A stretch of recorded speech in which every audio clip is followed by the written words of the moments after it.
अवघी मिथ्याटी राम नाही जवकंठी, सावधान सावधान उगवी संकल्पी हे मन, सांडिले ते मांडे आग्रह उरला काळदंडे, सावधान सावधान उगवी संकल्पी हे मन, तुका म्हणे आले भागा देवनी चिंती पांडुरंगा, सावधान सावधान उगवी संकल्पी हे मन, नमो विश्वरूपा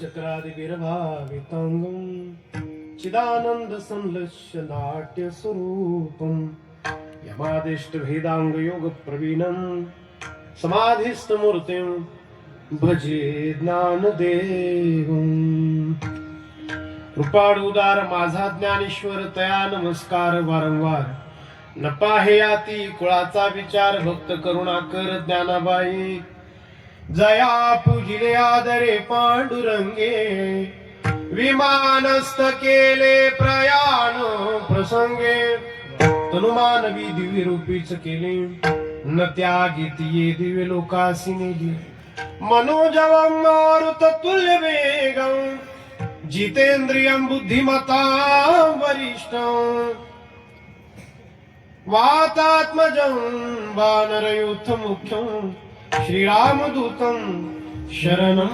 प्रपद्ये, श्रीरामदूतं शरणं प्रपद्ये, श्रीनिवृत्तीनाथांचे चरणी शरणैका जनार्दनी, शरणैका जनार्दनी, शरणैका जनार्दनी, निवृत्तीनाथांचे चरणी शरणैका जनार्दनी, शरणैका जनार्दनी, शरणैका जनार्दनी,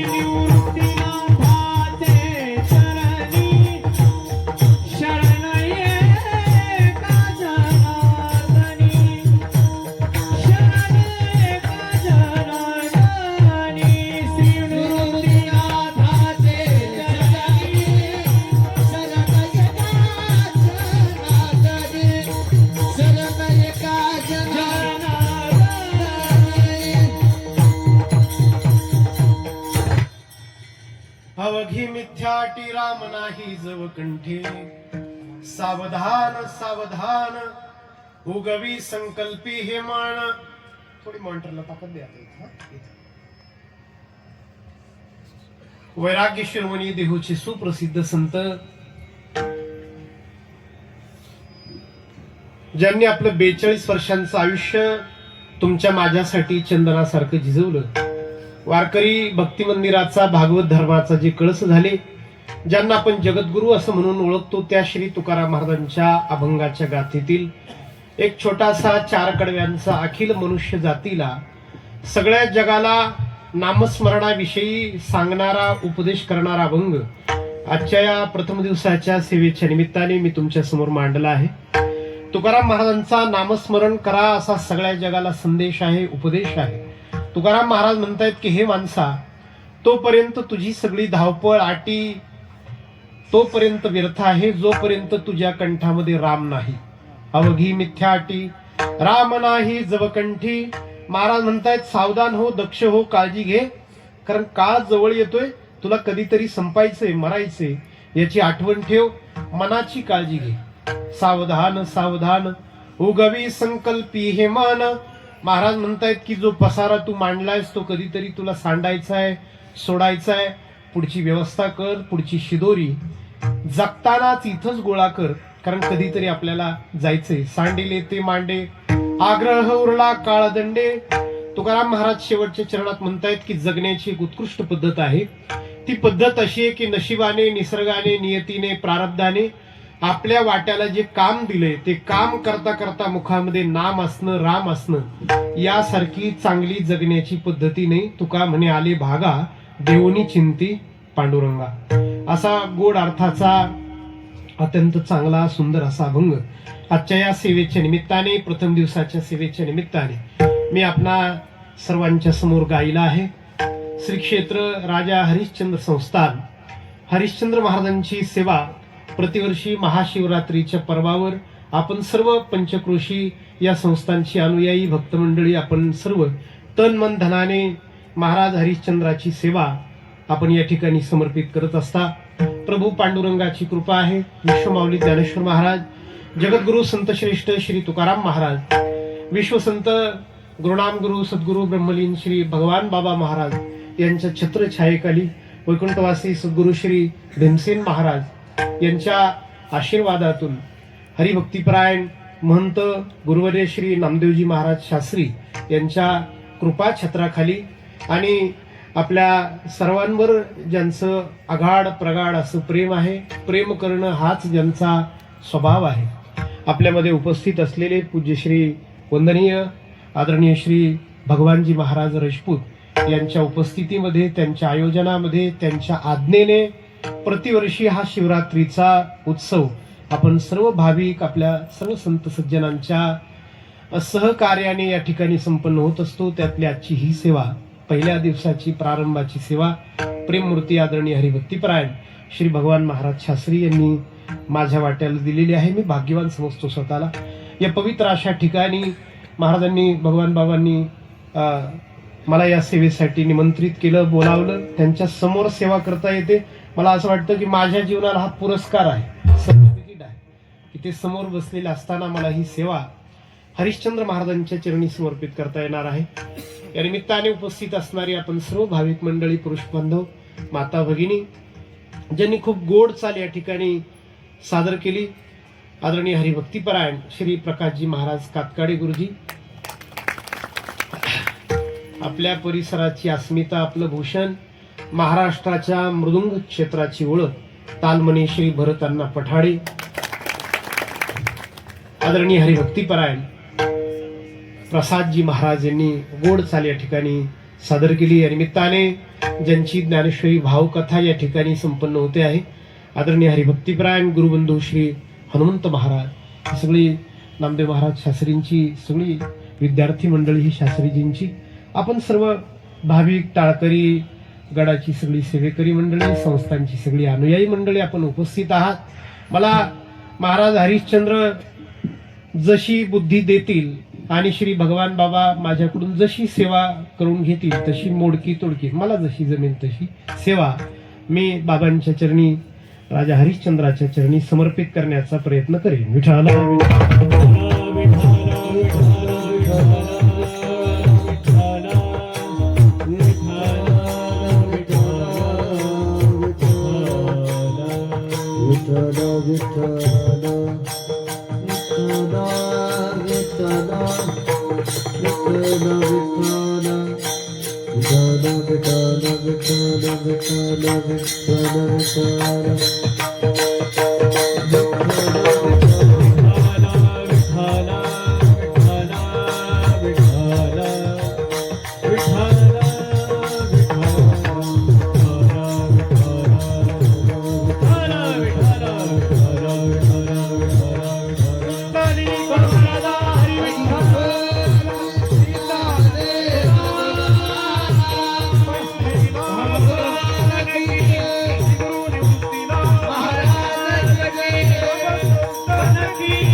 जगातील सगळ्या मनुष्यांना नामस्मरण करा असा तुकाराम महाराजांचा या अभंगातून संदेश आहे. असे मनुष्य जीवनाच्या सार्थकतेसाठी, सुखासाठी प्रयत्न करतो आणि त्यात काही गैर नाही. सुखापाठी मागे पळणं हे काही गैर नाही, उलट माणसाचा तो जन्मसिद्ध अधिकार आहे. पूर्ण ब्रह्म परमात्म्याची आपण लेकरं त्याच्यासारखी सुखी असली पाहिजे, आपला तो जन्मसिद्ध अधिकार आहे. विटेवर उभा राहून पांडुरंग किती खुशीत आहे, किती सुखात आहे. रामप्रभूंचं चरित्र सांगितलं जातं. आदि कवी वाल्मिकी ऋषींनी वर्णन केलंय की त्या दशरथ महाराजांना डाव्या कानावर एक केस पांढरा दिसला फक्त. दशरथ महाराजांना त्यांना असं वाटलं की राज्य पुढच्या पिढीकडे दिलं पाहिजे, आणि त्यांनी सांगितलं त्या सभेमध्ये की उद्या माझा राम राजा होईल. जरा कर्णमुळे सांगो आली गोष्टी, मृत्याची भेटी जवळ आली, आता माझ्या मना होई सावधान. सफेद रंग हे शांतीचं प्रतीक आहे. जेवणामध्ये भात आला की भातानंतर चपाती नाही मागायची, भातानंतर थांबायचं. सफेद चावल भोजन विराम, तसं सफेद बाल भोग विराम. सफेद केस दिसला की भोगाला विराम द्यायचा असतो. दशरथ महाराजांनी घोषित केलं की सफेद सफेद बाल केस माझ्या कानावर दिसला, राम उद्या राजा होईल. रामप्रभूंनी जेव्हा ऐकलं की मी उद्या सिंहासनावर बसणार आहे, ज्या सिंहासनावर इक्ष्वाकू, हरिश्चंद्र, नहुष, दिलीप, रघु, अज अशी पराक्रमी मंडळी बसली, त्याच सिंहासनावर मी बसणार, ही कल्पना रामप्रभूंना चांगली वाटली. पण वाल्मिकी ऋषींनी त्यांचा त्या क्षणीचा चेहरा कसा आहे तो रामायणामध्ये टिपलाय, वाल्मिकी रामायणामध्ये टिपलाय. की कसा चेहरा आहे म्हटले, ते शांत होते, आणि ते रात्रीतून सगळं बदललं. रात्रीतूनच सगळं बदलतं म्हणून तर काय म्हणतात ते रात्र वैरायची आहे, सगळं बदललं. जे सिंहासनावर बसणार होते ते वनवासाला निघाले, त्याही क्षणी वाल्मिकी ऋषींनी रामप्रभूंचा तोही चेहरा टिपलाय.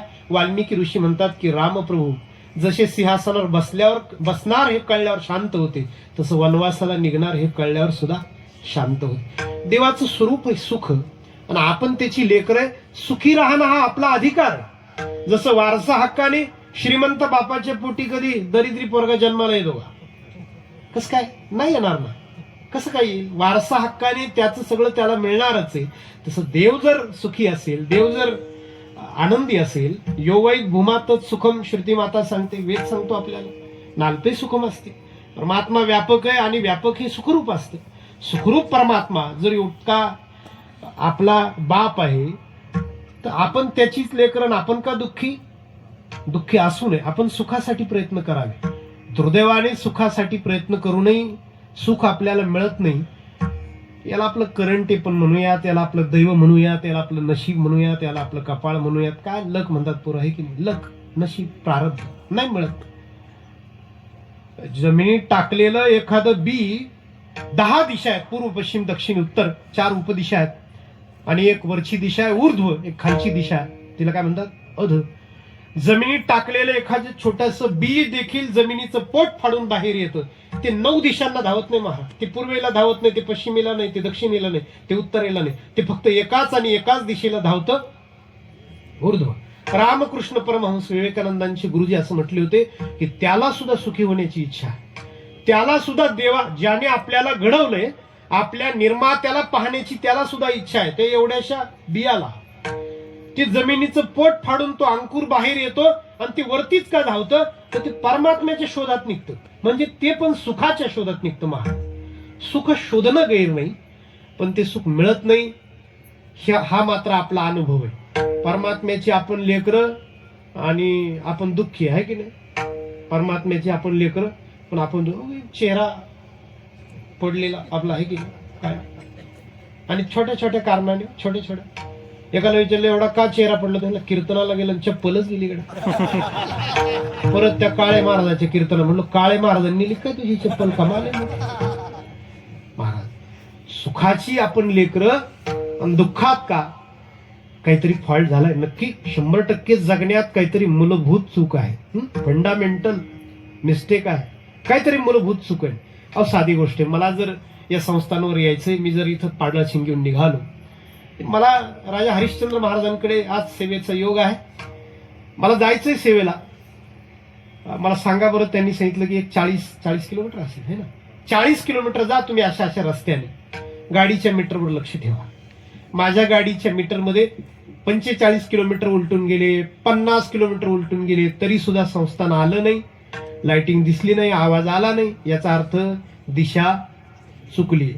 गाडी रस्त्याच्या कडेला घ्यावी, काचा उतरवाव्या, जाणत्याला शहाण्याला विचारलं पाहिजे की कुठे संस्थान, बरोबर ना?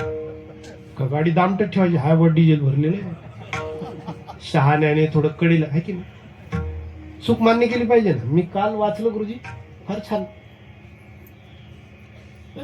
मोठी माणसं चुकत नाही असं नाही, पण मोठी माणसं चुकल्यावर सॉरी म्हणतात.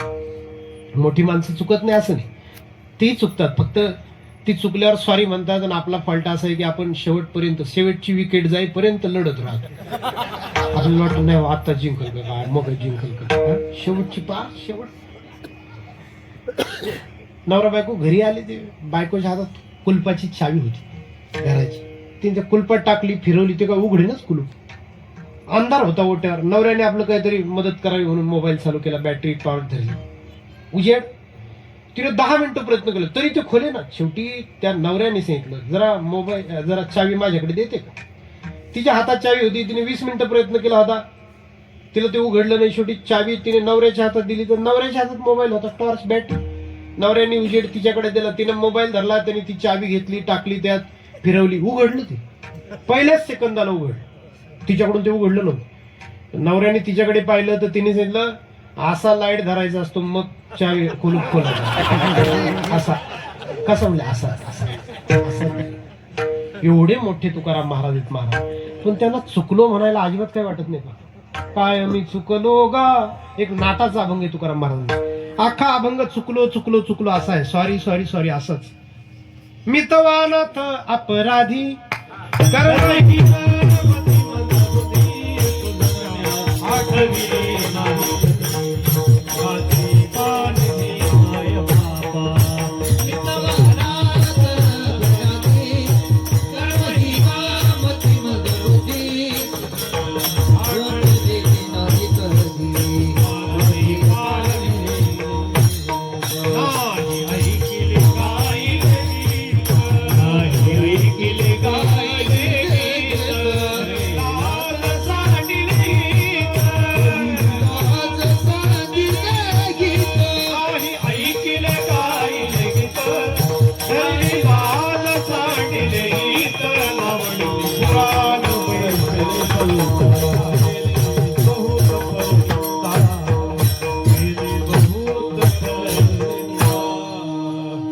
आपणही थोडं चुकलं म्हणूयात, साधूकडे जाऊयात, आपण संतांकडे जाऊयात, आपण त्यांना म्हणूयात की काय बरं माझ्या जगण्यात चुकलंय, आणि किती भाग्यवान आहे आपण की त्यांच्या नंतर जन्माला आलो. किती भाग्यवान आहे आपण, किती भाग्यवान आहे आपण. साधूच्या नंतर महाराष्ट्रात जन्माला आहे ना, किती भाग्यवान.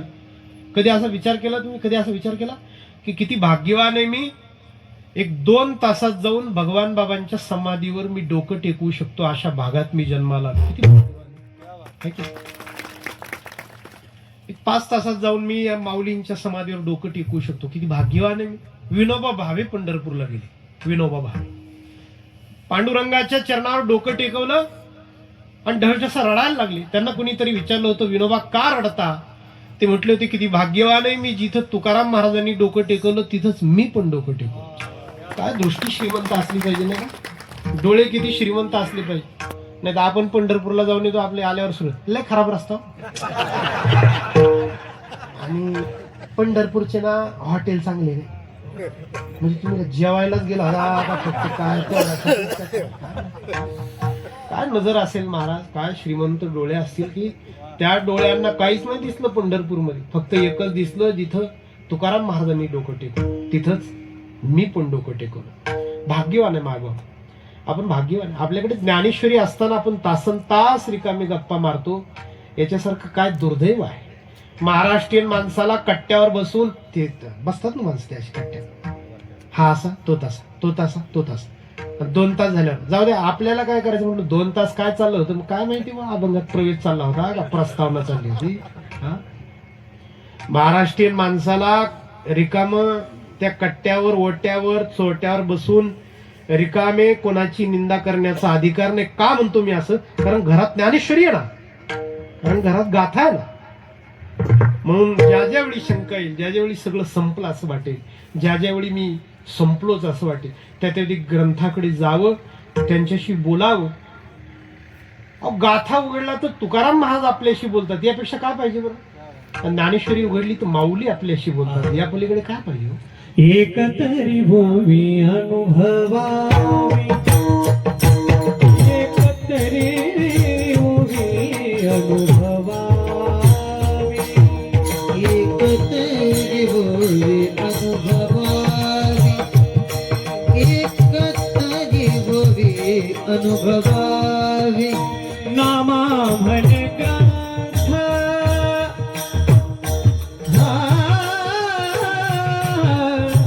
नामा म्हणे ग्रंथ, श्रेष्ठ ज्ञान देवी. एकतरी होवे अनुभवावी, एकतरी होवे अनुभवावी. नामा म्हणे ग्रंथ, श्रेष्ठ ज्ञान देवी. नामा म्हणे ग्रंथ, श्रेष्ठ ज्ञान देवी. हो एकतरी होवे अनुभवावी, अनुभवावी. एकतरी होवे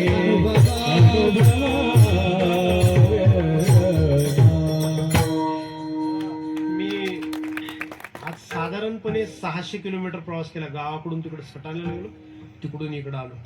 पण तरी पण मला असं वाटतं मी फार फ्रेश आहे. त्याचं कारण माझ्या सकाळच्या कीर्तनाला हे दोघं होते आणि आताचे म्हणजे रात्री 12 ते 2 सुद्धा मी करू शकेल. जर कोणी आग्रह केला तर मी फक्त हे दोघं पाहिजे बरं.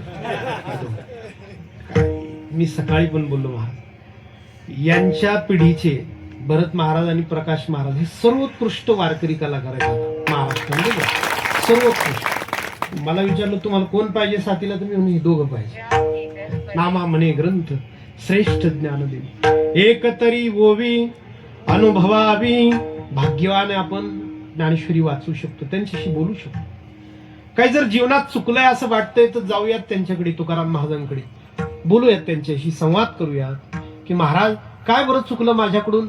मी तर प्रयत्न करतोय सुखासाठी, जीवनाच्या सार्थकतेसाठी, पूर्णत्वासाठी प्रयत्न करतोय, धावतोय. माणसं काय कमी धावतायत.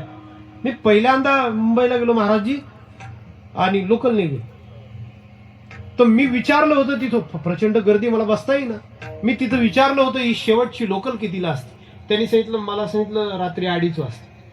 म्हटलं मग दिवसाची पहिली, म्हणजे सकाळी 3 वाजता. झोपतात कधी माणसं, काय पळतात कमी माणसं, फार पळतात माणसं. इतकं पळूनही जर काही मिळत नसेल तर निश्चित प्रवास चुकलाय. जाऊयात तुकाराम महाराजांकडे, त्यांना विचारूयात महाराज काय चूक झाली बरं आमची. महाराज म्हणतात तू पळलास खूप, आटी फार केली, प्रयत्न फार केले, दगदग फार केली, वनवन खूप केली, पायपीट खूप केली. फक्त काय झालं, तुझ्या पायपीटीला तू अध्यात्माची म्हणजे रामनामाची जोड दिली नाही. अभंगाचं पहिलं अवघी मिथ्याटी, अवघी मिथ्याटी, अवघी मिथ्याटी, अवघी मिथ्याटी, अवघी मिथ्याटी.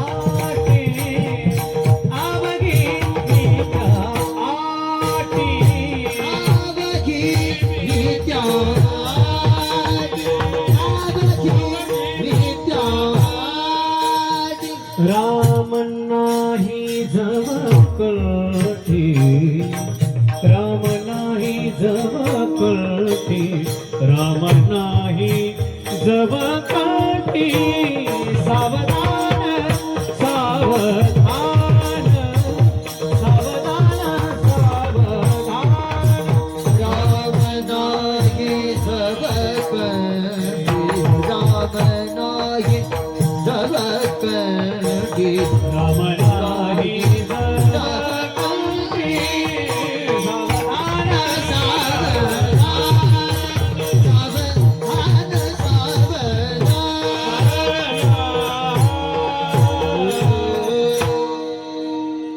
फार सोपी भाषा आहे तुकाराम महाराजांची, सुगम शब्द आहेत, फार काही अवघड शब्द नाही. सिद्धांत सोपा आहे.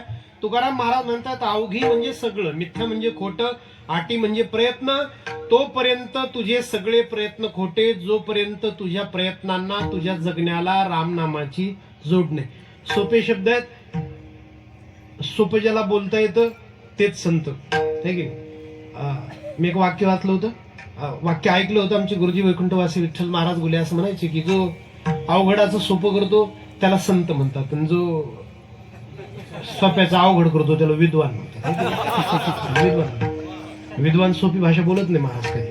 विद्वानाचं काय राहत आमच्या पाठाला एक हुशार पोरगा होता फार, उद्धव महाराज ठोंबरे म्हणून कौंडण्यपूरचे, संस्कृतात कीर्तन करायचे. संस्कृतात त्यांचे वडील व्याकरणाचार्य. एकदा आले, उशीर झाला तर बाबांनी विचारलं, हे उद्धव काय झालं? तर ते म्हणे बाबा येताना अडचण आहे. काय अडचण आली रे उद्धव? तर ते म्हणे बाबा येताना माझ्या दुचाकीच्या पार्श्वभागातील चक्रातील वायूचे बहिर्गमन झाले.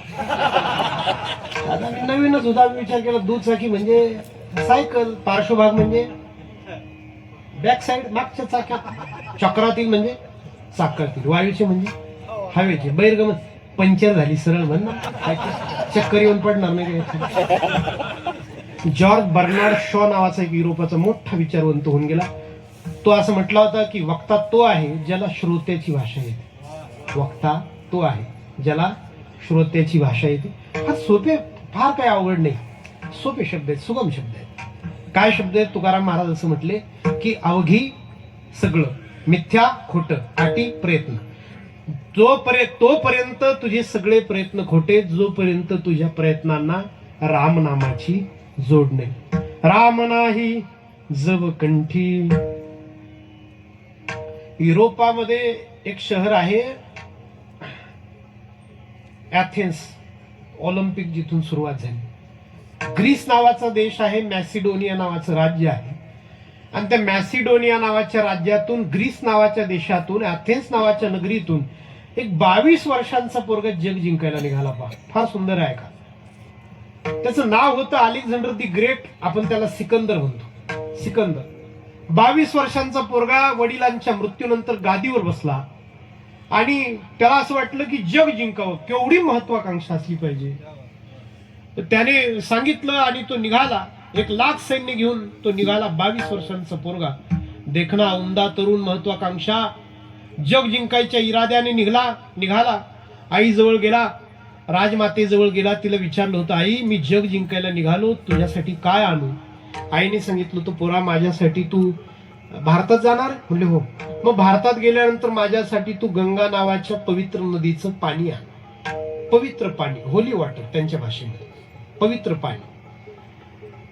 त्याची पत्नी होती कार्नेलिया, फार देखणी मुलगी होती, महाराणी, 20 वर्षांची. तिला विचारलं, कार्नेलिया मी जग जिंकायला निघालो, काय आणू तुझ्यासाठी?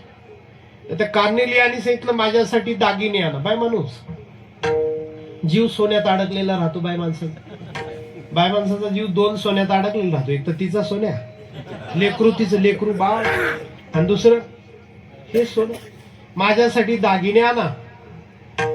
तो त्याच्या गुरुबंधूजवळ गेला. त्याच्या गुरुबंधूचं नाव होतं अरस्तू, एरिस्टॉटल, मोठा विचारक तत्वज्ञ संत होऊन गेला पाश्चात्य त्या विचारसरणीमध्ये. त्या अरस्तूला, अरिस्टॉटलला त्याने विचारलं होतं, मित्रा मी जग जिंकायला निघालो, काय आणू? तर त्या अरस्तूने सांगितलं होतं, तू भारतातून मला भगवद्गीता नावाचा ग्रंथ, भगवद्गीता नावाचा ग्रंथ. मी कोल्हापूरला पहिल्यांदा कीर्तनाला निघालो. मला मित्र म्हणे कुठे निघाला? म्हटलं मी कोल्हापूरला निघालो. मला म्हणे चपला अरे माणूस. त्या अरस्तूने सांगितलं गीता नावाचा ग्रंथ आण. तो सगळ्यात शेवटी त्याच्या गुरुजवळ गेला. त्याच्या गुरुचं नाव होतं सॉक्रेटिस, सुकरात. पाश्चात्य तत्वज्ञानाचा जनक म्हटलं जातं त्याला, सॉक्रेटिस. त्या सॉक्रेटिसला त्याने विचारलं होतं की गुरुजी मी जग जिंकायला निघालो, काय आणू? तर त्या सॉक्रेटिसने सांगितलं होतं, पोरा माझ्यासाठी काहीच नको आणू. तू भारतात गेलास ना, तुला साधू दिसतील, संन्याशी दिसतील, एखादा महात्मा दिसेल, थोडा उतर घोड्यावरून हात जोड. त्या महात्म्याला विचार की महाराज काय जिंकलं म्हणजे जग जिंकलं? ते तुला अध्यात्म सांगतील, ते तुला परमार्थ सांगतील. पोरा तेवढा तुझ्या जीवनात घे. ठीक आहे गुरुजी. वयाच्या 22व्या वर्षी निघाला. 62 वर्षांचा झाला. जिंकता जिंकता दाढी पांढरी झाली त्याची. जग जिंकता जिंकता त्याची दाढी, आणि त्याची काय आपली सुद्धा दाढी जग जिंकता जिंकताच पांढरी. 62 वर्षांचा झाला. त्याची वाट पाहणारी पत्नी 20ची होती, ती 60ची झाली. आणि त्याने भारत जिंकला. त्याने सगळं घेतलं, दागिने घेतले, त्याने गंगा नदीचं पाणी घेतलं, त्याने मित्रासाठी भगवद्गीता नावाचा ग्रंथही घेतला. पण त्याने कोणा साधूच्या पायी बसून काही ऐकलं नाही, त्याने संतांच्या चरणी बसून काही ऐकलं नाही, काही विचारलं नाही त्यांना प्रश्न. आणि तसाच परत निघाला 62व्या वर्षी. त्याचे हातपाय सुजले. त्याने मित्राला, त्याचा मित्र होता, सेनापती होता सेल्युकस म्हणून, एकदम जीवलग त्याच. त्या सेल्युकसला त्यांनी सांगितलं, बघ रे तू चांगला वैद्य आहेस, माझी नाडी तपास. त्याने ती नाडी तपासली, सांगितलं की हे मरणाची लक्षण आहेत, तू परवा मरणार आहेस. तसं तर परवा मरणार आहे म्हणजे मी जी पत्नी माझी 20ची होती 60ची झाली माझी वाट पाहताना, तिला मी भेटणार नाही. म्हटले नाही भेटणार, मी परवा मरणार. मी परवा मरणार. एका म्हाताऱ्याला रिचार्ज मारताना मी ऐकलं बरं का, म्हातारा 80 वर्षाचा असेल आणि ते टपरीवाला त्याला विचारत होता, रिचार्जवाला किती दिवसाचा रिचार्ज मारू.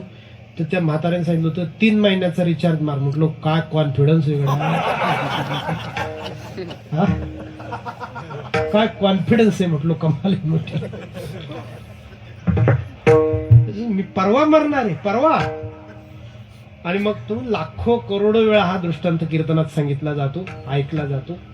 त्याने सांगितलं होतं की त्या ताबुतामध्ये, बंद पेटीमध्ये, शवपेटीमध्ये माझी अंतयात्रा जेव्हा अथेन्सला माझ्या नगरीमध्ये निघेल तेव्हा जगाला हे सांग, माझे 2 हात मोकळे ठेव.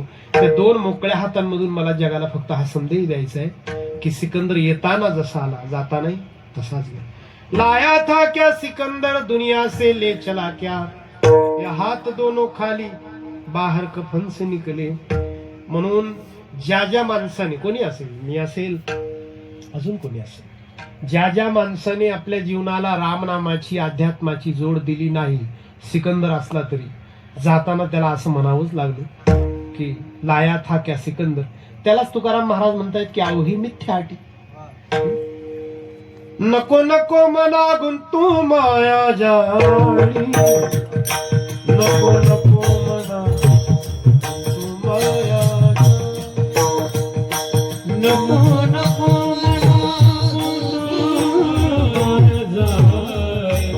नको नको मना गुंतू माया जाळी. काळा जवळी ग्रास भया, काळा जवळी ग्रास भया, काळा जवळी ग्रास भया, काळा जवळी ग्रास भया. काळाची उडी पडेल वाजेवा, काळाची उडी पडेल वाजेवा, काळाची उडी पडेल वाजेवा, काळाची उडी पडेल वाजेवा.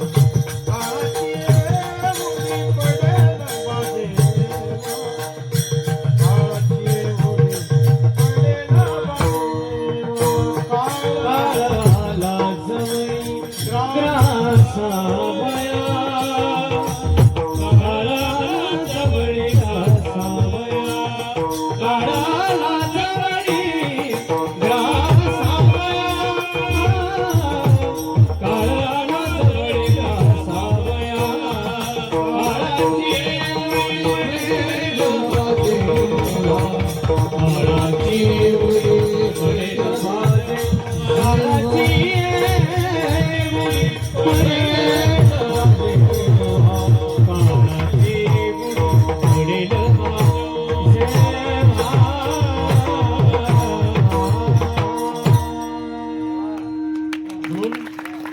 म्हणून असे आपल्याला जी मोठी माणसं वाटतात ना, त्यांच्या जीवनात जर अध्यात्म नसेल तर आतून जीवन पोकळ राहत. आतून जीवन रिकाम. जी स्टेजवर माणसं, आपण हे अभिनेते आले, नेते आले की आपण पाठीमागे पळतो, सेल्फी घेतो, घेतला पाहिजे, काय हरकत नाही, फोटो काढला पाहिजे, कार्यक्रमाची आठवण राहते. माझा विरोध त्याला नाही. माझं फक्त म्हणणं आहे की प्रसिद्ध लोकांच्या पाठीमागे, ऍक्टर लोक, अभिनेत्री, त्यांच्या पाठीमागे आपण फोटो घ्यायला लागतो ना, त्यांना आपण स्टेजवर भेटतो. माझं म्हणणं आहे त्यांना स्टेजवरही भेटलं पाहिजे, पण त्यांना त्यांच्या शेवटच्या काळात हॉस्पिटलच्या बेडवर पण भेटलं पाहिजे. म्हणजे अध्यात्माचं मूल्य कळेल आपल्याला, अध्यात्माचं मूल्य कळेल. माझा सिन्नर तालुका आहे, आमच्या तालुक्याचे 15 वर्ष आमदार होते तुकारामजी दिघोळे. महाराजांना माहिती, गडावर यायची ती, तुमची ओळख होती त्यांची. तुकारामजी दिघोळे 15 वर्ष आमदार, गडावर यायचे. आमचे नातेवाईक होते ते, आमच्या आत्याच्या घरातले होते ते, दीर लागायचे आत्याच्या घरात, तुकारामजी दिघोळे आत्याचे दीर होते. 15 वर्ष आमदार, 5 वर्ष राज्यमंत्री होते, ऊर्जा राज्यमंत्री 5 वर्ष, 3 टर्म आमदार. माझं कीर्तन आवडायचं, त्यांचं नातेवाईक म्हणूनही आवडायचं मला त्यांचं कीर्तन. काय झालं, त्यांचा एक निरोप आला पहा, नाशिकला आमच्या गोविंदनगर आहे, तिथून त्यांच्या भावाने मला फोन केला की साहेब आजारी आहेत आणि तुम्हाला त्यांनी भेटायला बोलावलं. तर मी गेलो, एकदम अचानक दुर्धर आजार डिटेक्ट झाला त्यांना, आणि मी गेलो त्यांना भेटायला. कोणीच नव्हतं बरं, कोणीच नव्हतं, घरातला एकही माणूस नव्हता. एक तो वॉचमन होता, काय म्हणतात त्याला, ते सिक्युरिटी तो होता. तर त्याला मी विचारलं त्या सिक्युरिटीवाल्याला की साहेब कुठे आहे आणि साहेब कसे आहेत, त्यांची तब्येत बरी आहे का. त्यांचं मला नाही माहिती ते बरे आहे का काय. मी 8ला जाणार, उद्या 8लाच येणार, आपला आणि साहेबाचा काही संबंध. मी आतमध्ये गेलो. बरं त्यांचा मी रुबाब कधीतरी पाहिलेला होता. ते गावात आले की 200 पोरं यायची, फटाके उडवायचे 1000 रुपयाची कमीत कमी. ते कीर्तनाला आले की 5 मिनिटं विठ्ठल विठ्ठल घ्यावं लागायचं. हे 100-200 पोरं सोबत असायची. लवाजमा देखणे होते फार, आणि चांगला स्वभाव होता, माणसं जोडता यायची त्यांना. त्यांचं ते मी सगळं पाहिलेलं. मी आतमध्ये गेलो, कुणीच नव्हतं बा. ती स्वयंपाकीन त्यांची मेड मोनकरीण होती, तिने डाळ भात केला, टेबलावर झाकून ठेवला, आणि तिने मला सांगितलं महाराज जाताना दरवाजा ढकलून घ्या. ती निघून गेली. मी त्यांना गेलो, त्यांना आवाज दिला की साहेब तुम्ही माझी आठवण केली. त्यांनी डोळे उघडले, मला ओळखलं त्यांनी. मी त्यांना उशी दिली, मी मागे सरकवलं, त्यांना टेकून बसले. ते त्यांच्या बरगड्या दिसत होत्या, डोळे खोल गेलेले होते. आता हे उठणार नाही हे जाणवत होतं. मी त्यांना विचारलं तुम्ही जेवलात का. मला म्हणले मी जेवलो नाही महाराज, जेवण्याची इच्छा होत नाही. मी काय केलं, तो टेबलावरचा डाळ भात घेतला आणि कालवला. त्यांना एक एक घास करून मी तो खाऊ घालत होतो. 5 वर्ष राज्यमंत्री, 15 वर्ष आमदार तुकारामजी दिघोळे, मी तो डाळ भात त्यांना खाऊ घालत होतो. ते डोळ्यातून अश्रू त्यांची पडत होते त्या डाळ भातात डोळ्यातून, आणि मी तो डाळ भात त्यांना खाऊ घालत होतो. मी जर चित्रकार असतो ना कधी भरत महाराज, तर हे चित्र काढून मी माझ्या खोलीत नक्की लावलं असतं. तर मला चित्र काढता येत नाही, तरी पण तो प्रसंग माझ्या डोळ्यासमोर. तर एवढ्या मोठ्या माणसाला मी डाळ भात कालवून खाऊ घालतोय, तो माणूस रडतो, त्या ताटामध्ये त्याचे अश्रू मिसळतात. तर मी म्हटलं साहेब का रडता, इतके छान जगले तुम्ही, इतके चांगले जगले तुम्ही. तर मला म्हणे महाराज खरं सांगू का, मला तुमची आठवण आली. म्हटलं हो, मला भावाने सांगितलं तुमच्या की साहेबांनी तुमच्या, मला तुमच्याशी बोलायचंय महाराज. म्हटलं बोला ना. म्हटलं महाराज मी कायम भाषणात म्हणायचो संतांचा महाराष्ट्र आहे, संतांचा महाराष्ट्र आहे, पण खरंच सांगतो मी ज्ञानेश्वरी कधी पूर्ण वाचलीच नाही महाराज. मी कायम म्हणायचो की छत्रपतींचा महाराष्ट्र आहे, मी कधीच रायगडावर गेलो नाही महाराज. माझा मुलगा छोटा होता 8 वर्षांचा, मला म्हणे की मला शेगावला न्या पप्पा. इथं शेगाव संत गजानन महाराजांचं, आमच्याकडून गाडी येते गीतांजली एक्सप्रेस, सगळ्यात त्या ट्रॅकवरची फास्ट एक्सप्रेस होती ती त्या काळी. तर त्या मुलाने 60 वर्षाच्या पोराने म्हणे माझ्याकडे इच्छा व्यक्त केली की पप्पा एक बर्थचं रिझर्वेशन टाका, मला तुमच्या हातावर झोपायचं. 8 वर्षाचं पोरग, तुमच्या हातावर झोपून यायचं, तुमच्या हातावर झोपून जायचं बर्थमध्ये. मला वेगळ्या बर्थवर मला नका टाकू, मला तुमच्याशी बोलायचं पप्पा, आणि काहीच तुमची कामं कागदपत्र फाईल सोबत घेऊ नका पप्पा, मला तुमचे 2 दिवस पाहिजे. तर म्हटलं मग दिले का तुम्ही. म्हटले नाही दिले, नाही देऊ शकलो महाराज. आता मी देऊ शकतो, तर आता तो त्याच्या उद्योग व्यवसायात गुंतला, तो परदेशात आहे, तो आता येत नाही. फोन पण येऊन 8 दिवस झाले महाराज, फोन पण येऊन 8 दिवस झाले. आता तो त्याच्या उद्योगात व्यवसायात गुंतला. आता मी म्हणेल की चल, पण त्याला आता माझ्याविषयी जिव्हाळा नाही राहतो का. जी लहान लेकराला आपल्याविषयी जी बॉन्डिंग जिव्हाळा तो राहतो नाही राहत महाराज. वेळ द्यायला पाहिजे खरं बरं कुटुंबाला, नात्यांना वेळ द्यायला पाहिजे. कुटुंबाला वेळ, प्रापंचिक माणसांसाठी, संसारिक माणसं वेळ द्यायला पाहिजे. नात्यांना ती जी बॉन्डिंग असते ती त्याच काळात असते, नंतर नसते, ती उडून जाते ती. आणि त्याने सांगितलं की मी नाही वेळ देऊ शकतो, त्यांनी सांगितलं. तर त्यांची खंत अशी होती, मी नेहमी भाषणात म्हणायचो संतांचा महाराष्ट्र. विठ्ठल विठ्ठल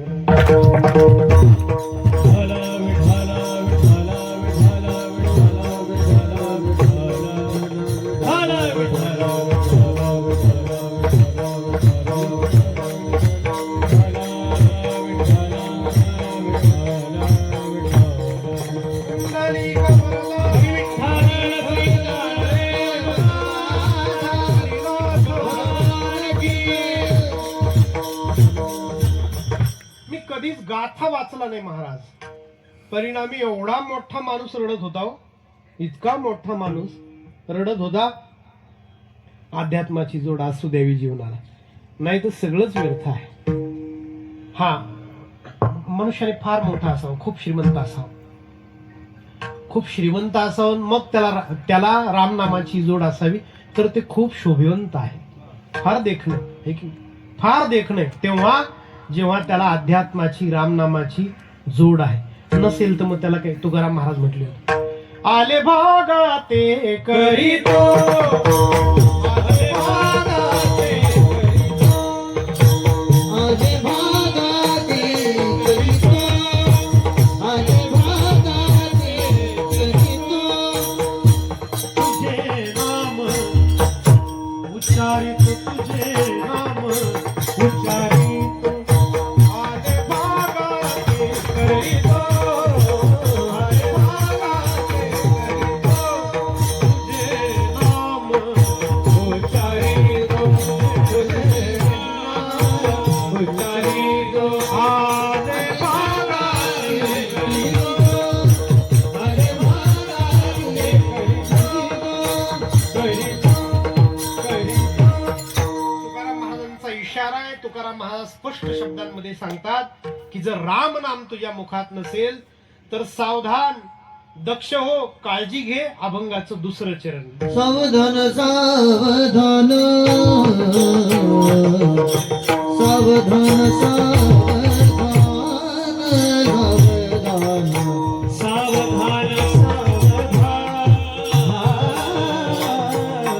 सावधान सावधान सावधान सावधान सावधान सावधान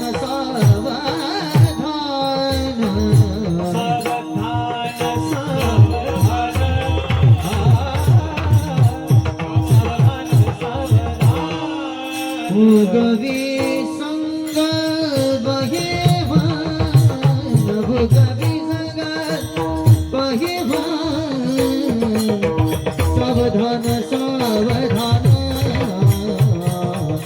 सावधान सावधान. उगवी संकल्प हे मन, उगवी संकल्प हे मन, सावधान सावधान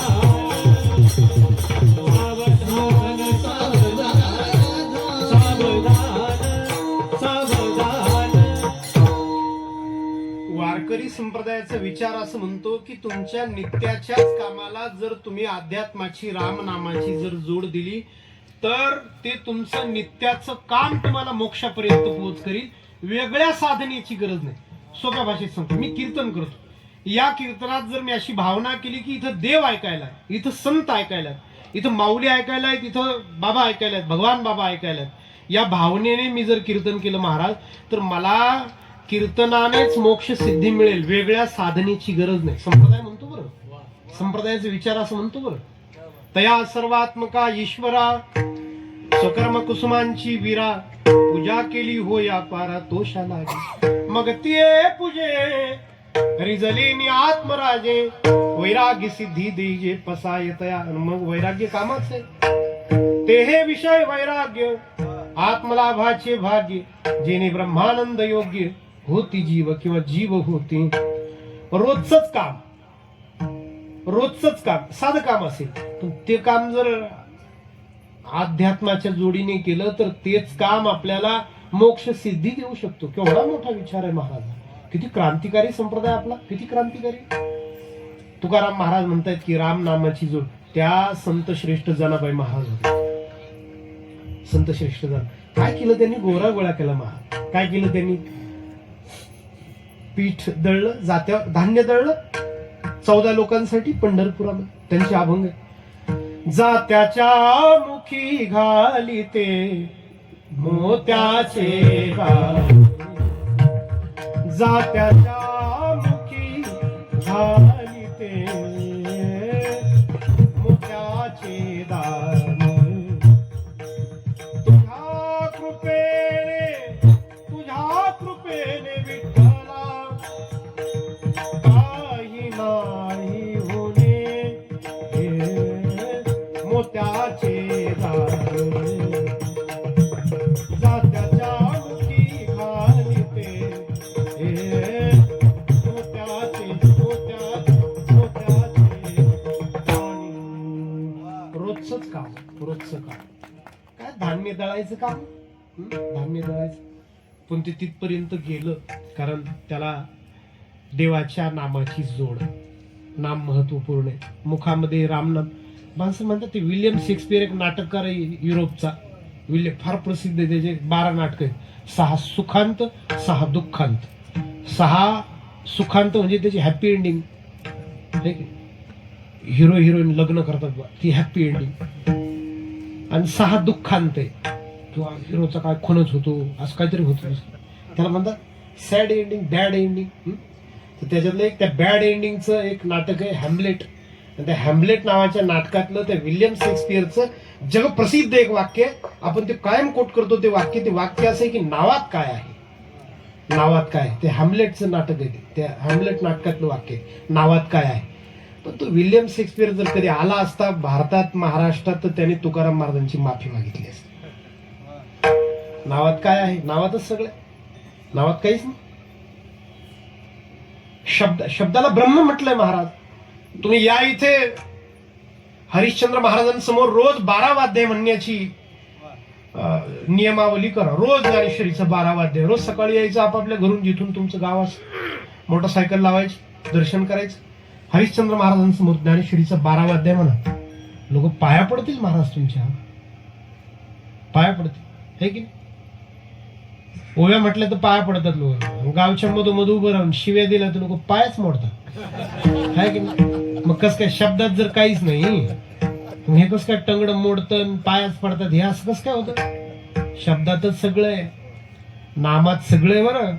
अर्थवादा माणसं मंत्र म्हणजे काय, मंत्र म्हणजे काय.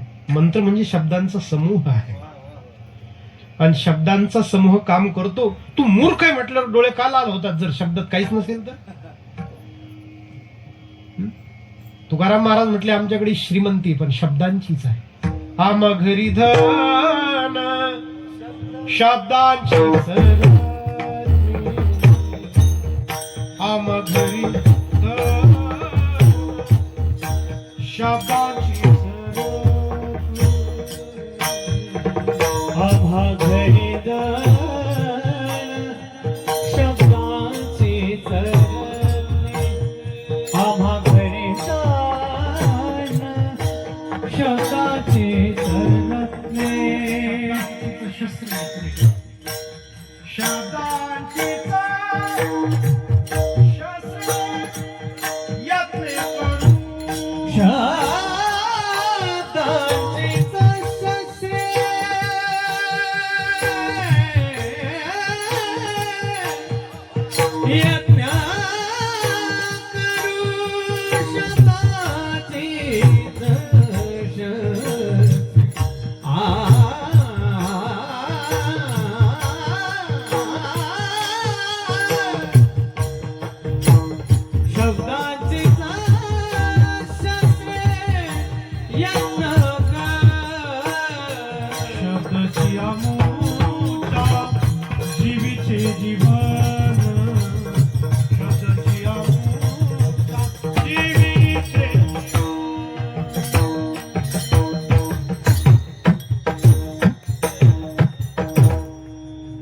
प्रचाराला बळी नाही पडायचं की शब्दात काय, नामात काय. नामातच सगळे, नामातच सगळं.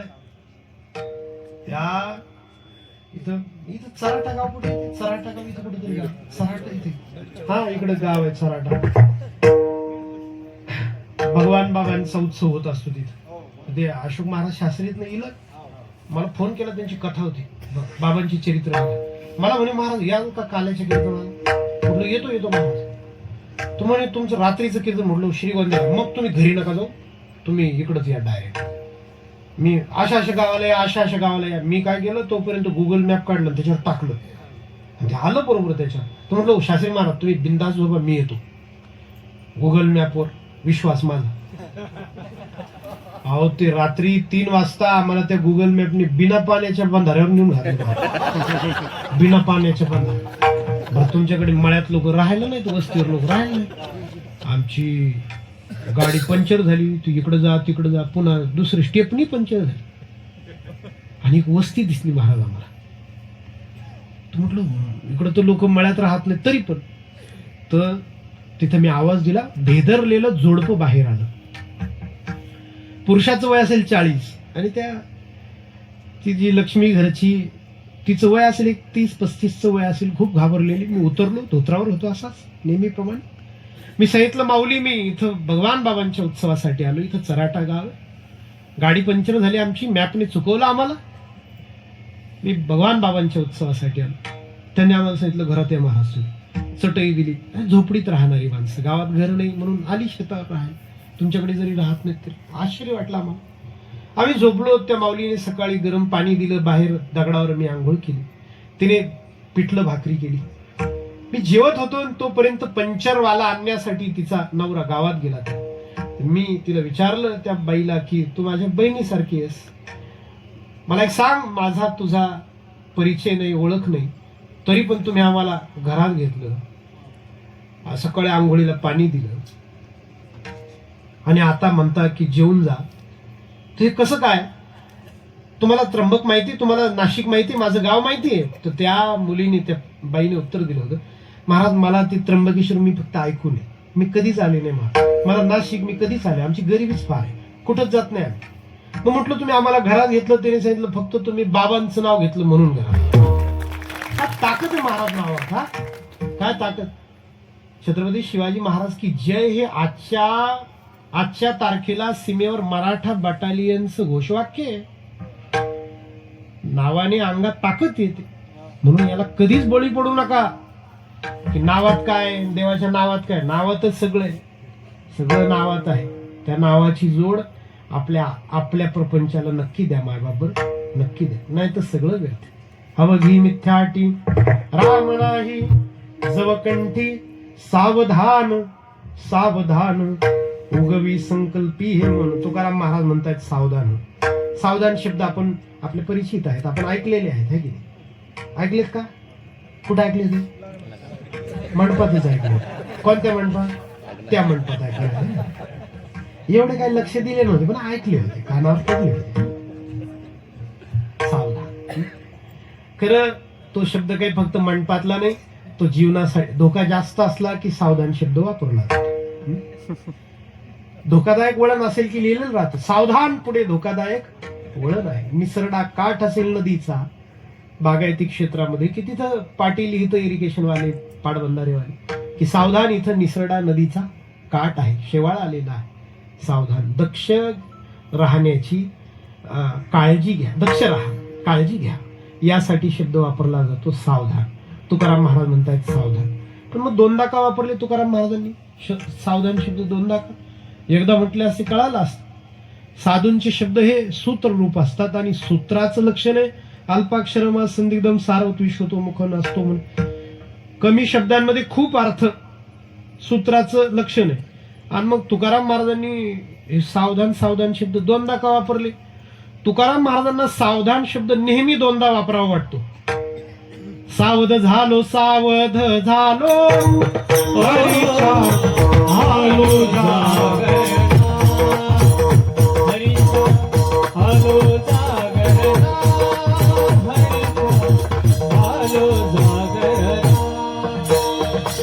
सावध झालो सावध झालो हरीचा आलो जागरणा, हरीचा आलो जागरणा, हरीचा आलो जागरणा.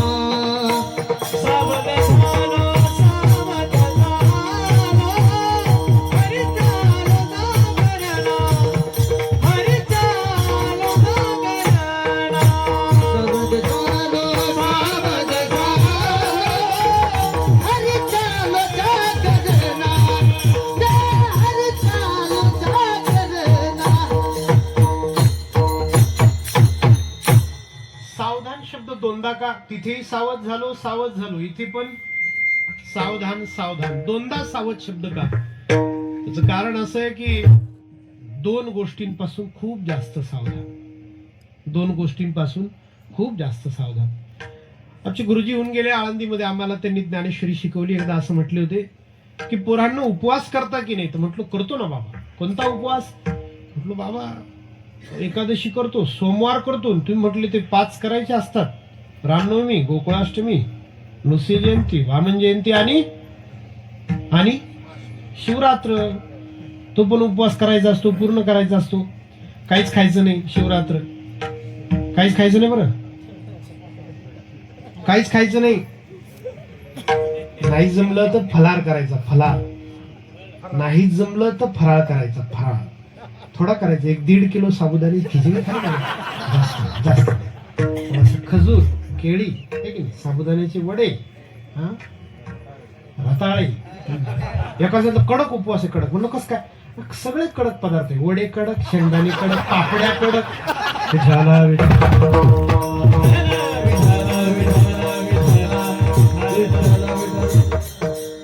ऐका, आमचे गुरुजी होऊन गेले वैकुंठवासी विठ्ठल महाराज. आम्हाला विचारलं होतं की संस्थेत असताना आळंदीत असं पोरांनो उपवास. तो म्हटलं एवढे करतो बाबा. मोडला तर काय करता? तो म्हटलं बाबा नाही लक्षात राहत. कधी कधी सोमवारी कॉलेजला होतो पुण्याला. वडापावच खाय. भूकच तशी वाढतं वय. भूकच लागली की खाऊनच घ्यायचं वडापाव.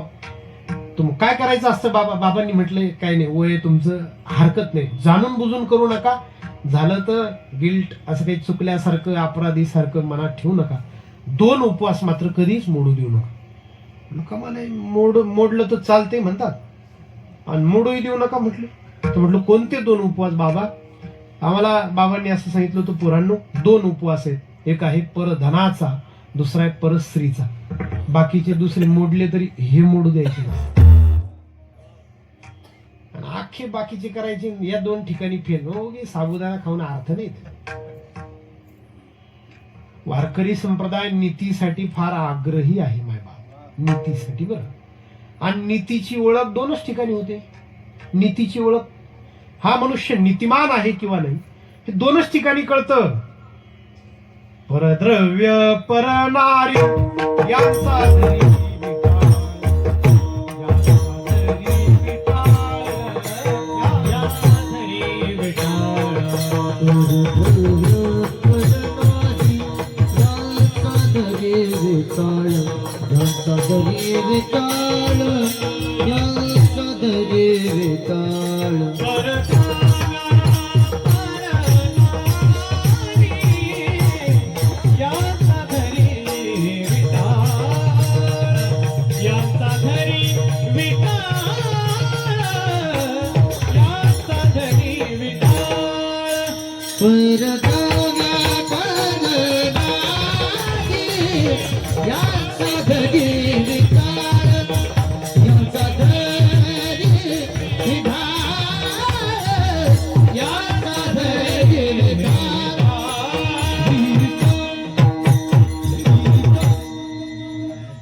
दोन गोष्टींपासून जास्त सावधान. एक परद्रव्य आणि एक परनारी. त्यासाठी 2 सावधान शब्द आहेत. सावधान, सावधान.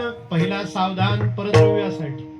परद्रव्यासाठी जे कृष्णमूर्ती नावाचे फार मोठा ध्यानी, ज्यांनी ध्यान भारतातून पहिल्यांदा परदेशात नेलं. एम्स्टरडॅम नावाच्या बंदरामध्ये ते उतरले. एम्स्टरडॅम. एक ख्रिश्चन मुलगी पळत आली माईक घेऊन. तिने विचारलं की आमच्या देशामध्ये तुमचं काय काम? जे कृष्णमूर्ती म्हटले होते तुम्हाला मला अध्यात्म सांगायचं. तर तिने विचारलं होतं आध्यात्मिक तुम्ही कोणाला मानता? तर जे कृष्णमूर्तींनी दिलेली उत्तरे फार छान इतिहासाने लिहून ठेवलंय. ते असं म्हटले होते आध्यात्मिक मी त्याला मानतो ज्याला हे कळतं की आपलंय तेच फक्त आपलंय, परक्याचे ते परक्याच. काय सुंदर व्याख्या, काय छान व्याख्या. जे परक्याचे ते कुठल्याही परिस्थितीमध्ये काय किती का भारी असेल. किती माऊलींची वेळ धर्मपत्नी धांगडी पोसित तरी जरी का अपरवडी आणावी अंगा. कशी का असे ना पत्नी करू आपली आहे, आपली आहे. आणि किती का छोटा असे ना पैसा आपला. फार सुंदर वेळात माऊलींची. माऊली म्हणतात राजहंसाचे चालणे भूतळी झरी झाली या शहाणे. राजहंस फार डावलाच चालतो. पुरुष जातीमध्ये राजहंस चांगला चालतो आणि स्त्रियांमध्ये स्त्री जातीमध्ये मांजर चांगली चालते, म्हणून त्या फॅशन शो मध्ये रॅम्पवर कॅटवॉक राहतो. कॅटवॉक मांजर चांगली चालते स्त्री वर्गामध्ये आणि पुरुषांमध्ये राजहंस चांगला चालतो. राजहंस चांगला चालतो म्हणून आपण काय आपले पाय मोडून फ्रीज मध्ये ठेवायचे असतात का? आपण आपल्या पद्धतीने चालायचं आहे की नाही? का लोकांची धवळ आहे, लोकांचे बंगले पाहून आपल्या का झोपडे पेटून द्यायचे असतात का? नाही नाही, आपलं आपलं आहे. आणि हे ज्याला कळतं तो आध्यात्मिक, हे ज्याला कळतं तोच आध्यात्मिक महाराज, तो आध्यात्मिक किती का चांगला असेल ना लोकांचं, त्याच्यापासून सावधान सावधान सावधान. परधनासाठी एक परस्त्रीसाठी सावधान. एक फार छान गोष्ट मी वाचली आताच, मी त्या सिकंदराचं चरित्र वाचतोय महाराज, सिकंदराचा अलेक्झांडर, त्याच्यात मी वाचली, सांगतो आहे का, वेळ एक 5 मिनिटं घेतो आणखी. काय झालं, तो अलेक्झांडर द ग्रेट तो भारतात जेव्हा चालून आला त्याला कळालं ही भारतीय लोक वेगळी आहेत, यांचं रक्त काहीतरी वेगळं आहे. छत्रपती शंभू महाराज निसटले होते संगमेश्वराहून आणि कवी कलश अडकला होता. ते निसटले, फरलांगभर दूर गेले, पण मित्र अडकला. मित्राने आवाज दिला. खरं मित्राच्या मनगटा, कवी कलश त्याचं नाव, त्याच्या मनगटावर शत्रूची तलवार पडली, मनगट तुटून खाली पडलं, रक्ताची चिलकांडी वाहिली आणि अनाहतपणे त्याच्या तोंडून राजे असा आवाज बाहेर पडला. ते ऐकलं राजांनी आणि त्यांना कळालं की मित्र संकटात. त्यांनी विचार केला की आज गेलो तर मी जगेन पण मैत्री मरून जाईल, मी जर गेलो आज मी जगेन पण मैत्री मरून जाईल. ते वापस आले मित्राला सोडवण्यासाठी आणि अडकले महाराज. तर ज्याने पकडलं त्या मुकर्रब खानाने, श्रीगोंदा तालुक्यात पेडगाव किल्ला आहे, त्या किल्ल्यावर गेल्यावर त्याने डायरी लिहिली त्या मुकर्रब खानाने. त्याचं नाव शंभूराजांना ज्यांनी पकडलं मुकर्रब खान, त्याने त्या डायरीत एक वाक्य लिहिलं. तो म्हणतो की स्वतः सुटलो असताना मित्रासाठी परत येऊन बंधनात अडकणं, मृत्यूपर्यंत जाणं हे कळण्यासाठी मला भारतातच जन्म घ्यावा लागेल. मला या जन्माने कळणार नाही. तो तुर्कस्तानचा आहे, तुर्कस्तानचा आहे. भारतीय रक्त वेगळं आहे, भारतीय रक्त काहीतरी वेगळं आहे महाराज. तर तो सिकंदर जेव्हा आला तर त्याच्या लक्षात आलं की ही लोक अशी युद्धाने काही आपण यांच्या समोर टिकणारच नाही. पौरस नावाचा राजा होता, फार झुंज दिली त्या पौरस नेत्याला. म्हणजे आजारी पडला सिकंदर 3 दिवसामध्ये. त्याचा सेनापती होता सेल्युकस, त्यांनी ह्या लढणं बिडणं आपलं काम नाही, परत चल. तर त्या सेनापतीने सांगितलं मग आता काय परत जायचं, पुढचं राज्य कोणाचं आहे? म्हटले पुढचं राज्य आहे चंद्रगुप्त मौर्याचं, इथून इंडोनेशिया पर्यंत राज्य. किती सेना आहे? म्हटले 8 लाख सेना आहे. बापरे, ते पौरसाची 11,000 सेना होती, तर मी आजारी पडलो. हा 8 लाख वाला आहे, हा तर आपली राखही जाऊ देणार नाही, आपल्याला लढायचं नाही का? हा तू असं कर, काही फंद फितुरी पहा, माणसं फोडून पहा बरं, त्याची काही माणसं येतात का? यादी तयार झाली, 20 माणसांची यादी होती. चंद्रगुप्त मौर्य आला तर राज्य येईल. आता राजाच कस काय येईल? चला काट मारा. चंद्रगुप्ताची पत्नी आली तर राज्य येईल. आता पत्नी ती पतिव्रता, ती कशी काय येईल आपल्या गोटामध्ये? चला काट मारा. तिसरं नाव होतं चंद्रगुप्ताचा गुरु आचार्य चाणक्य, कौटिल्य. हा, इथं प्रयत्न करायला हरकत नाही का? हा जर आला ना कौटिल्य तर आपण जिंकणार का?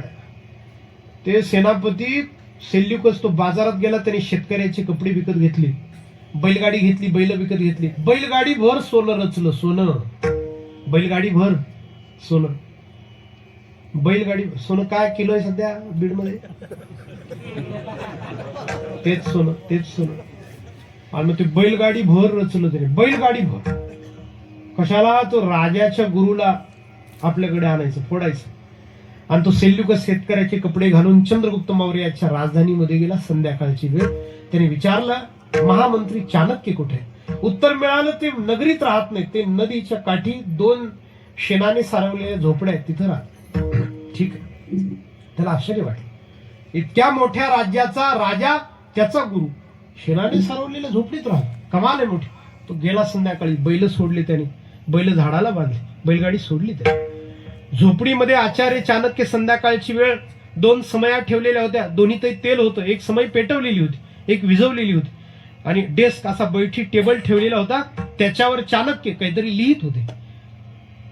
हा सेल्युकस गेला आणि याने सांगितलं, चाणक्य आपणच का? म्हटले मीच, मला तुमच्याशी बोलायचं. स्वागत केलं चाणक्याने, गुळ पाणी दिलं, चटई टाकली, बसा ना. सेल्युकस बसला.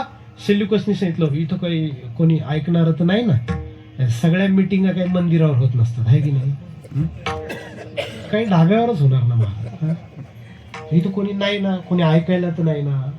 म्हटलं तुम्ही बिंदास बोला, कोणीच नाही. काय काम आहे? राज्याचं काही काम आहे? म्हटलं राज्याचं नाही काम, तुमच्याशी पर्सनल वैयक्तिक खाजगी काम आहे. चाणक्याने सांगितलं सेल्युकसला, एकच मिनिट थांबा. त्यांनी काय केलं, ती विझवलेली समय होती ना ती पेटवली, आणि जी पेटवलेली होती ना ती विझवली. म्हटले बोला. त्या सेल्युकसने सांगितलं, मी बोलतो पण हे काही कळालं नाही मला, याही समय तेल आहे, याही समय तेल आहे. ही विझवली ती पेटवली, काय अर्थ याला? का विझवली, का पेटवली? चाणक्याने उत्तर दिलं होतं, यासाठी की ही जी पेटवलेली होती ना, हिच्यातलं जे तेल आहे ना ते राजाचे, आणि तुम्ही म्हटले की काम माझ्याकडे, मग माझ्या कामाला मी राजाचं तेल कसं काय जाळू? ह्या ज्या समयीतलं तेल आहे ना, आता जी पेटवली, याच्यातलं तेल हे माझ्या पैशातून येतं, माझ्या कामासाठी माझं तेल. तुम्ही काम बोला. त्याचं काय नाही, भेटायला आलो होतो सर, खुशाली खुश. जाळणे का काढणार कानात? जो तेल जाळत नाही राजाचं, त्याला गाडीवर सोनं ऑफर केल्यावर जाळणे का? इतकं दक्ष असावर, कोणाचा रुपया सुद्धा आपल्याकडे येऊ नये. अध्यात्म कोणाचा रुपया नाही येऊ. फार शुद्धतेच्या दोनच कसोटी आहेत, दोनच पेपर आहेत फक्त.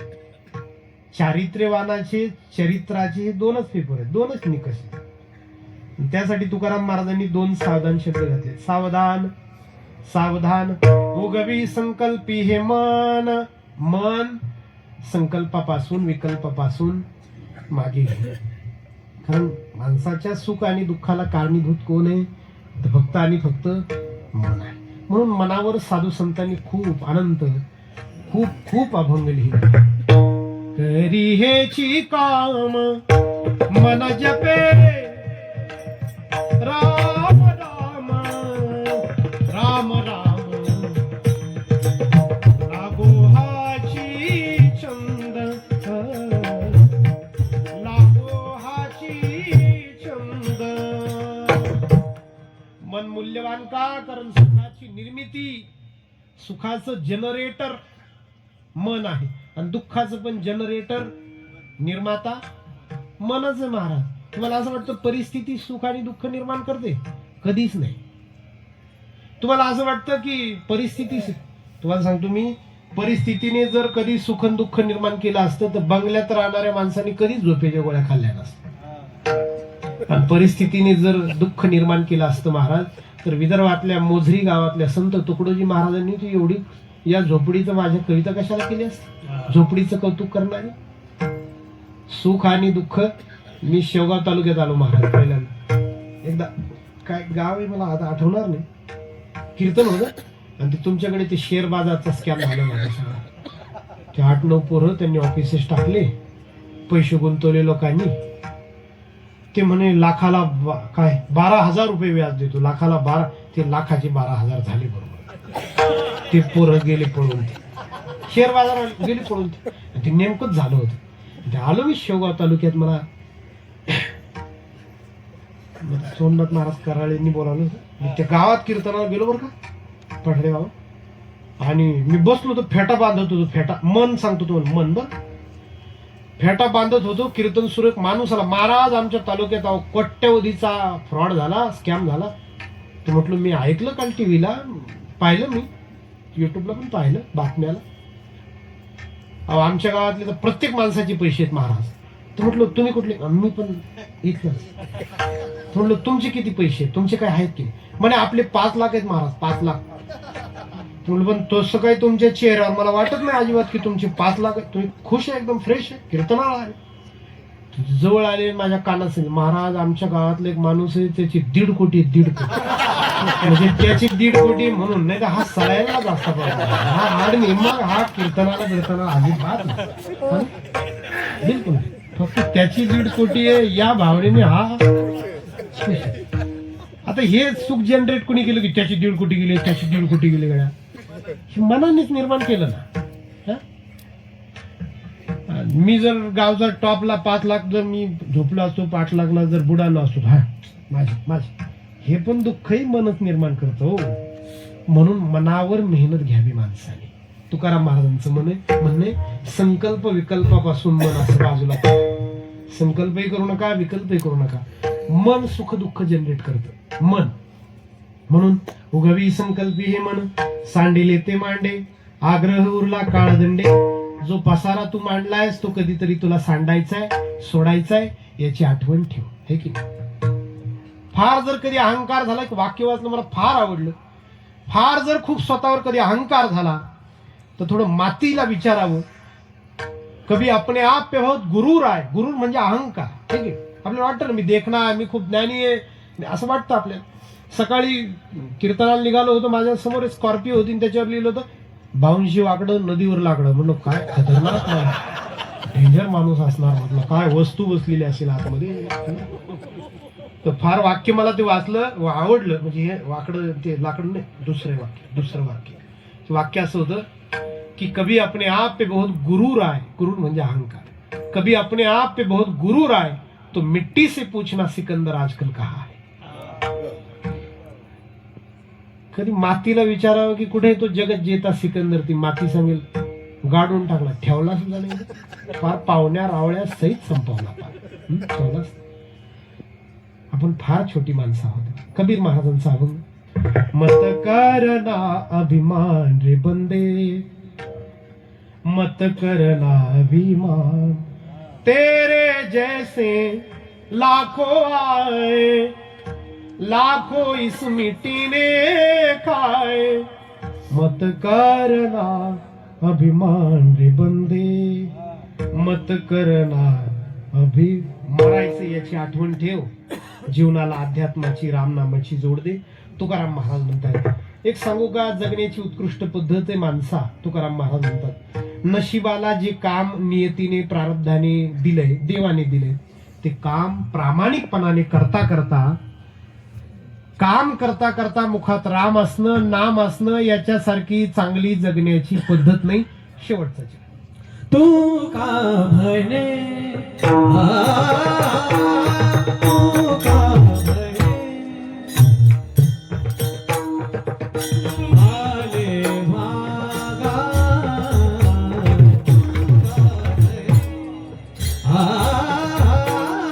तू का म्हणे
सेवा देवाचरणी समर्पित करतो. हरिश्चंद्र महाराजांच्या चरणी ही सेवा समर्पित करताना विश्वसंत सद्गुरू ब्रह्मलीन श्री भगवान बाबा महाराज यांच्या चरणी ही सेवा समर्पित करताना वैकुंठवासी भीमसेनजी महाराज गडकर यांचं पवित्र स्मरण करताना आदरणीय हरिभक्तीपरायण महंत श्री नामदेवजी महाराज शास्त्री यांच्या छत्राखाली होणारा हा उत्सव, आदरणीय हरिभक्तीपरायण प्रेममूर्ती श्री भगवानजी महाराज राजपूत यांच्या उपस्थितीमध्ये मार्गदर्शनामध्ये संपन्न होणारा हा उत्सव आपल्या सर्वांचं भाग्य आहे की आपण ही सेवा हरिश्चंद्र महाराजांच्या चरणी समर्पित करतो आहोत. माझ्या दृष्टीने आजचा मोठा चांगला दिवस आहे, भाग्याचा दिवस आहे की आदरणीय भगवान महाराजांसमोर, शास्त्री महाराजांसमोर मला ही सेवा समर्पित करता येते आहे. प्रेम करणं हा त्यांचा स्वभाव आहे हे मला आळंदीत फार वर्षापूर्वी त्याचा अनुभव आलेला. घाटावर नामदेव महाराज शास्त्री यांचं कीर्तन झालं, वैष्णवा संगती सुख वाटे जीवा अभंग होत. मी पॅन्ट शर्टवर होतो, काहीतरी 10वीला असेल मी, आणि गडावर नव्हते महाराज. भगवान बाबा अतिथीगृहात तिथं राहायचे. मी गेलो आणि कोणतरी सेवकाने मला सांगितलं आता भेट नाही होणार. ते फार नाराज झालो, मी फार निराश झालो. महाराज येत होते तिकडून, तुम्ही आणि विवेकानंद महाराज शास्त्री ते दोघे येत होते. मला यांनी हात धरला, म्हणजे काय झालं रे? म्हटलं मी दर्शनासाठी आलो होतो, मी कीर्तन ऐकलो, खूप प्रभावित झालो. म्हणजे रघुनाथ गुरुजींनी चाल म्हटली होती त्याच्यात, खंडवाकर गुरुजी त्या कीर्तनात वैष्णवा संगती घाटावरचं कीर्तन. यांनी माझा हात धरला भगवान महाराज. मला म्हटले काय झालं रे? म्हटलं मला शास्त्री महाराजांचं दर्शन घ्यायचं, नामदेव महाराजांचं. तर मला आतमध्ये नेलं त्यांनी आणि मी दर्शन केलं. तर मी बाहेर निघालो. मला म्हणले तू जेवला का? नाही म्हटलं मला दर्शन करायचं होतं म्हणून मी पटकन आलो. मी आता चाललो जेवायला. म्हटले पंगत उरकून गेली असेल, ये आत जाऊन उत्तप्पा खाऊ घातला. मला चांगलं आठवत, उत्तप्पा खाऊ घातला. प्रेम करणं हा त्यांचा स्वभाव आहे आणि म्हणून त्यांच्या समोर सेवा करता आली. मी स्वतःला भाग्यवान मानतो, मी स्वतःला भाग्यशाली मानतो. त्यांच्या चरणी मी नमस्कार करतो, जय हरी करतो, प्रणाम करतो. त्यांनी आणि माझ्यासारख्या एका सामान्याची सेवा गोड करून घेतली. खूप खूप धन्यवाद आपल्या सर्वांनाही देतो, महाराजांनाही देतो. भरत महाराज, प्रकाश महाराज, आमचे महाराज सगळ्यांनी गोड सेवा केली. हनुमान महाराज या निमित्ताने उपस्थित आमची ही दोन्ही शास्त्री मंडळी, ही सगळी आपली कीर्तनकार मंडळी उपस्थित आहे. तुम्हा सगळ्यांना मी जय हरी करतो, नमस्कार करतो. हे मी पुस्तक लिहिलंय, पै परिमळाची वार्ता या पुस्तकाचं नाव आहे. याच्यामध्ये 15 वेगवेगळ्या संतांची अभंग आहे. त्या अभंगावर निरूपण आहे आणि सोप्या भाषेमध्ये त्या संतांचं चरित्र आहे. उदाहरणार्थ चोखा महाराज आपण म्हणतो, पण कोण चोखा महाराज? त्यांच्या पत्नीचं नाव काय? निर्मळा सोयरा. त्यांच्या बहिणीचं नाव निर्मळा. त्यांच्या मुलाचं नाव कर्णमेळा. त्यांच्या मेहण्याचं नाव बंका. काय केलं त्यांनी? मग मी त्या अभंगावर ते लिहून काढले. चोखा महाराजांकडे पांडुरंगाने येऊन जेवण केलं होतं. एका अभंग आहे चोखा महाराजांचा, विठोबा पाहुणा आला मुच्छे घरा. मग तो अभंग मी घेतला, लिहिलाय त्याच्यात निरूपणासाठी. त्या अभंगावर चिंतन केलंय आणि चोखा महाराजांचं चरित्र लिहिलंय, नाथ महाराजांचं चरित्र लिहिलंय, मुक्ताबाई महाराजांचं, एकनाथ महाराजांचं चरित्र, अशी 15 निळोबरायांचं चरित्र आहे. 15 वेगवेगळ्या संतांचे अभंग आणि त्याच्यावर हे निरूपण आहे. 4 महिने मी कार्यक्रम घेतले नव्हते, आषाढी ते कार्तिकी, आणि हा ग्रंथ लिहून काढलाय. थोडी सेवा आपल्याकडून व्हावी, आमच्या गुरुजींचा आदेश होता म्हणून हा ग्रंथ मी लिहून काढला. 190 रुपयाला मला छापायला खर्च आलाय. मी तो 200 रुपयाला विकतो. 10 रुपये माझ्या आश्रमासाठी वापरतो, किंवा 190 दिले तरी चालतात. फक्त हा ग्रंथ तुम्ही घरी न्या, चांगला ग्रंथ आहे. माझा आहे म्हणून नाही, तर खरंच वाचनीय झालाय. आणि सोप्या विनोबा भावेंचे दृष्टांत आहेत, साने गुरुजींचे दृष्टांत आहेत. चांगला ग्रंथ वारकऱ्याचे माणसं काही वाचत नाही. मोबाईल, इंस्टा, फेसबुक बस संपला खेळ. म्हणून मी काहीतरी चांगलं वाचायला असावं या पवित्र निर्मळ हेतून मी हा ग्रंथ 4 महिने लिहित होतो. 130 पानांचा ग्रंथ आहे. नक्की सर्वांनी न्या. रोख पैसे आणले नसतील तुम्ही तर इथे QR कोड आहे, काय फोन पे, जीपे, गुगल पे, भारत पे करा. फक्त करा मात्र आठवणीने, मला भरगण नका देऊ. 190 अशी विनंती करतो. भगवान बाबांना, शास्त्री महाराजांना नमस्कार करतो. तुम्हा सगळ्यांना नमस्कार करतो. सेवा थांबवतो. विठोबा